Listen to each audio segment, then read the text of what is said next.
Bonjour à tous, alors dans cette vidéo, je vais faire une petite introduction sur ce que c'est que le chiffrement RSA.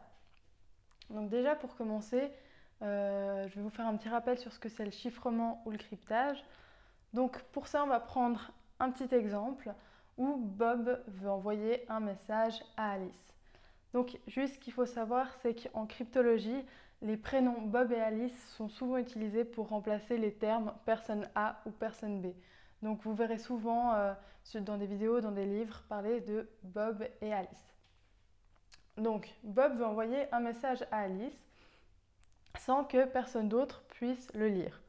Donc le message qu'il veut envoyer, c'est princesse. Et pour ça, il va lui falloir une clé privée que seuls Bob et Alice connaissent, qui sera de décaler les lettres d'une place. Donc Bob va chiffrer le message et le message M va devenir QSJO parce qu'en décalant le P d'une place, ça va donner Q, R, S, I, J, N, O, etc. etc.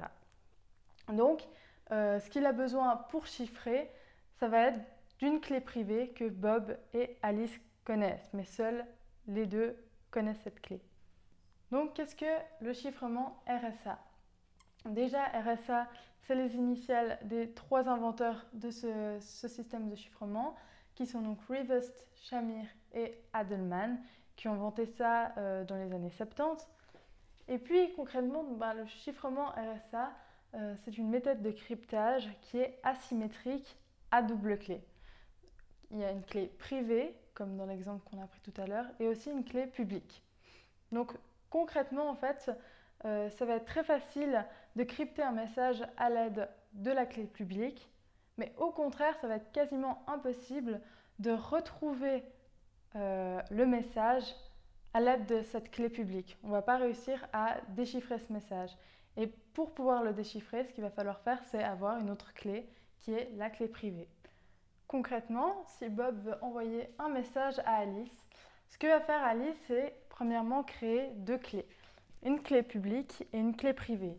Alors, la clé publique, elle sera connue de toutes les personnes qui veulent envoyer un message à Alice. Donc, dans ce cas-là, c'est Bob. Et elle est composée de deux nombres qui sont les nombres N et E. Et elle va aussi créer donc une clé privée qui sera connue d'elle seule et qui sera composée des nombres N et D. Donc, ce que va faire Bob pour envoyer son message à Alice, il va premièrement mettre son message à la puissance E, qui est donc une composante de la clé publique. Donc, le message, évidemment, si c'est par exemple le message princesse, comme on a vu avant, eh ben, il va falloir coder ça, par exemple, dire que P, ça vaut 16, parce que c'est la 16e lettre de l'alphabet. Donc, il va mettre son message à la puissance E, et il va diviser par N, qui est aussi une composante de la clé publique. Ce qui va lui donner un reste, qui sera le message codé, qu'il enverra ensuite à Alice. Alice, elle, elle peut toujours pas lire ce message codé, mais elle va le mettre à la puissance D, qui est une de ses composantes de la clé privée, et elle va diviser par N. Et ça va lui donner un reste de M, et M, ce sera le message qu'Alice pourra réussir à lire, et c'est elle seule qui, vu qu'elle a la clé privée, pourra lire ce message. Concrètement, maintenant, comment est-ce que Bob peut envoyer le message princesse à Alice? Premièrement, ce qu'il va falloir faire, c'est de chiffrer le mot princesse. Donc, pour simplifier, on va juste chiffrer la première lettre. Donc, on peut dire, c'est un exemple, il y en a plein d'autres, mais P, comme j'ai dit avant, c'est la 16e lettre de l'alphabet, donc on peut dire que P égale à 16. Donc, on ne va pas tout faire, sinon ça va prendre beaucoup trop de temps. Donc, on va dire que le message que veut envoyer Bob, ça va être le message M égale 16. Donc là, ce qu'il va falloir faire, c'est le petit calcul que je vous ai montré avant. Il va falloir mettre le message à la puissance 3, vu que c'est la deuxième composante de la clé publique, et on va diviser ça par 33, qui est la première composante de la clé publique. Si on fait des petits calculs, on se rend compte que le reste vaut 4, et 4, c'est ce qu'il va envoyer à Alice. Donc C égale 4, et c'est ce qu'il va envoyer à Alice. Alice va recevoir ce message 4, qui, elle, va l'élever à la puissance 7, qui est la deuxième composante de la clé privée, et va aussi diviser par 33. Et puis là, si de nouveau on fait les calculs, on se rend compte que le reste vaut 16. Donc 16, ça revient à être en fait le message de Bob. Donc Alice, grâce à sa clé privée, va effectivement retrouver le message que voulait lui envoyer Bob. Donc maintenant, la question qui se pose, c'est comment est-ce que Alice va décider des nombres qu'elle va prendre pour sa clé publique et sa clé privée. Donc comment elle va définir le N, le E et le D. Donc pour ça, elle va devoir faire toute une petite procédure, une petite méthode.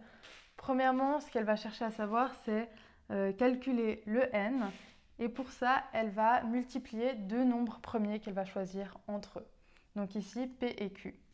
Ensuite, la deuxième étape, ça va être de calculer phi en faisant le premier nombre premier moins 1 fois le deuxième nombre premier moins 1. Ensuite, elle va résoudre cette petite équation pour réussir à trouver le E.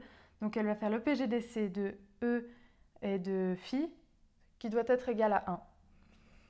Dès qu'elle a ça, elle passe à la dernière étape où elle va essayer de trouver le D. Alors, elle va faire D fois E divisé par phi et elle doit trouver un reste de 1. Donc là, de nouveau, elle résout une petite équation. Donc là, ce qu'il faut savoir, c'est que ici, je vous montre que la méthode, mais je ne vous explique pas ce qu'il y a derrière parce que ça repose sur des bases mathématiques qui sont assez solides, où il y a pas mal d'algèbre modulaire et des théorèmes assez compliqués. Donc je ne vais pas rentrer dans les détails, et ici je vous montre juste la méthode, en gros, comment est-ce qu'il faut faire pour trouver ses clés publiques et ses clés privées. Maintenant, si on dit qu'Alice va choisir les deux nombres premiers 3 et 11, ce qu'elle va commencer par faire, c'est de calculer n. Donc n c'est égal à p fois q, donc dans ce cas-là, ça va être 3 fois 11, donc 33. 33, c'est le nombre qu'elle va distribuer à toutes les personnes qui veulent lui envoyer un message.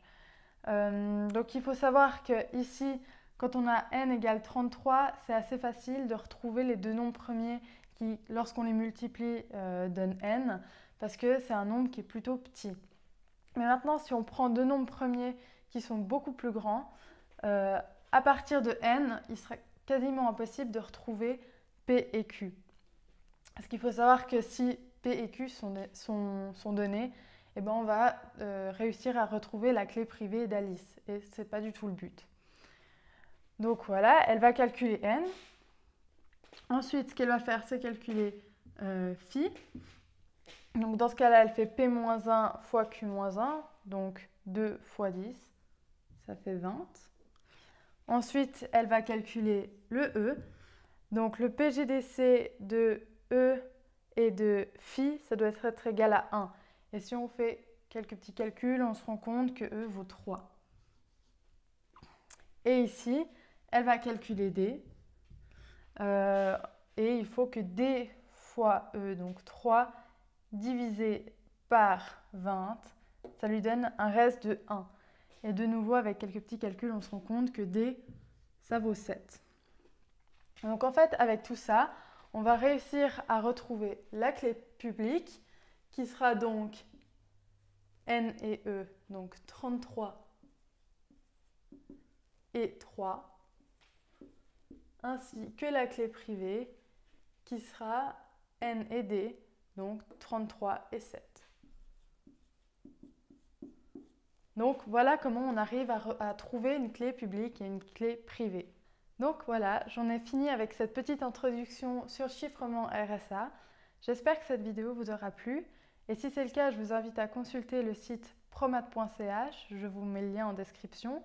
Vous y trouverez du contenu supplémentaire, d'autres vidéos ainsi que des exercices de maths. Merci à tous.